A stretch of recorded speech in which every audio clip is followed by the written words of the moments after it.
This will be the scariest part of your retirement. How do you deal with it? All right, this is critically important to understand. All right, so I'm working this couple out in California, just crushing legends. Been working with them 4 years now, 5 years, something like that. And they've just done so well in terms of putting this stuff together. The wife is just a legend. You know, she worked a couple extra months in a hard job just to secure everything. And it's just funny because when we first started, you know, they were fine, but it looked like there could be a challenging time there if things went awry and stuff. And now they're fine. It's just there's no two ways around it.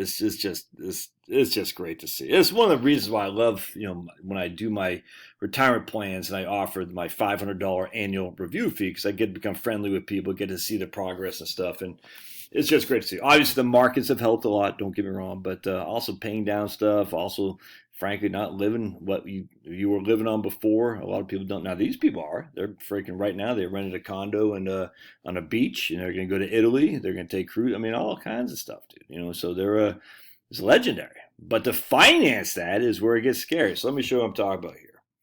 All right, so here, right there, 65 years old is when basically she's retiring essentially at the end of this year. I gotta go with my dog. And of course he starts barking. I open the door and he turns around and goes the other way. That's am I in control here? Does the dogs, do they pay the mortgage? All right. So anyway, so now she's retired. Now he's already retired. All right. And he's just sitting back freaking eating Domino's pizza and watching the day go by. And they're going to draw down their portfolio. Look at that. Draw down their portfolio. The dark blue line is the median net worth. Now, when I say net worth, it's just liquid net worth. Doesn't include their property or anything. Just their liquid net worth, their investments. You can see it's drawn down. So they got roughly $1 million, give or take, and they're drawing it down until the time he is 70. When he pulls social, he'll have on the median, 50% of the time you have more, 50% of the time you have less. You'll have about $550,000 or so. But within 3 standard deviations, right? They could be as low as $300,000 if things go south. Now I'm using a 5.2% rate of return. I think a 10.2% standard deviation. Don't quote me on that. But for simplicity, we'll just use a 5 and a 10. 5% standard rate of return, 10% standard deviation. That means in any given year they could be down 25%. All right. Not likely on the portfolio they have is a 50-50 portfolio, but this has happened pretty close. I mean, even Wellesley was down 22% from October 2007 to March 9th of 2009. And Wellesley's only got 60% and 40% in stocks. So it could happen. Not likely, but it could. So that is going to be a trying time right there because they're going to want to jump out. Maybe take Social Security earlier or something like that if things go south. And yet the issue is, because I want to show you something. Look at their withdrawal rates. They're withdrawing 12.5%. Well, that's probably, 12.5%, 12, 11%, 10%, 9%. See these 3, 4, 5 years. That's how much they're withdrawing. Look at this. They're going to be withdrawing from their portfolio 120,000, 107,000, 95,000, 75,000, 61,000. So what's that? We'll say 200, 320, 400. If we're talking about $500,000 from their portfolio.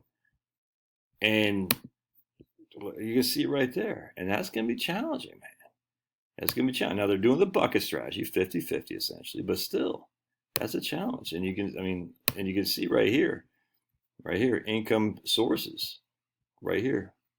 No, that's not withdrawals. Right there, withdrawals from portfolio.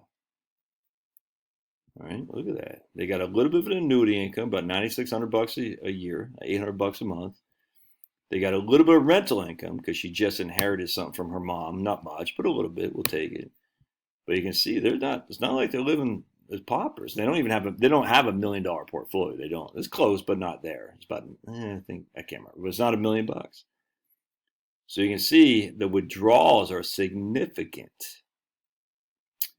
And you'll see the taxes right here when they're making those withdrawals, significant. And well, the taxes aren't, but relative to what it will be in the future, it's still 10% effective tax rate, not a big deal. But I just want to point out, these withdrawals are going to be seen right there. But then all of a sudden, Social Security kicks in because he's taking it at 70 and she's going to take it at 67.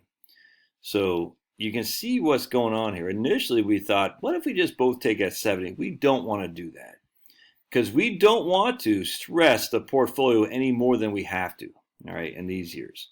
So she's going to take her social at 67 while he's still waiting until 70. And the simple reason for that is because if we wait until 70 for her, they're going to have to stress their portfolio for another couple $100,000. All right. And when they have to do that, that means they're taking those big distributions, not for 5 years, but for 7 and even 8 years. And that gets a little bit dicey there because then it doesn't just look like this.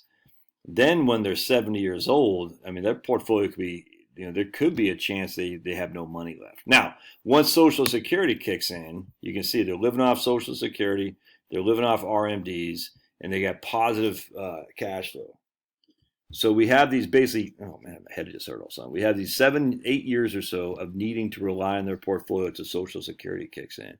Once Social Security kicks in, it's gravy from there. And again, she's taking it early to reduce the stress on the portfolio. He's taking it at 70 for all the reasons I've talked about. The bigger the benefit, the less taxes they have to pay, leaving a bigger legacy to the wife and whatnot. But you can see once he takes social, they're hardly drawn at all on the portfolio. In fact, right here, they even have positive cash flow when you factor in RMDs. Now, their RMDs aren't high, which is why their tax rates are so low, because they've been significantly drawn down the portfolio. But I just want to point out, this right here is a tough, tough time to deal with. But as long as you can get through those years and not freak out, you're golden, man. You're golden. Another reason why they're not going to cut Social Security, at least for current enrollees, because it's like, what are we supposed to do now? I'm 75 years old. You're going to give me 20% less? That doesn't make any sense. But you got to be prepared to deal with this, the years that you're waiting to take Social Security, because we don't want to take it early just because the market got down 20% because of Trump's tariffs. Oh my goodness. We don't want you to make a mistake like that. We want you to be diligent and stay. That's why the bucket strategy works. You got cash, get stocks. You got cash, get stocks. You just got to be diligent, man. But you got to be prepared for the problems that arise when you're fully living off your portfolio. Oh boy, there he goes again. So I'm going to go get that guy. God bless. Tickle that like button. Subscribe if you haven't. How dare you? How double dog dare you? And I'd love your thoughts. God bless. We'll see you.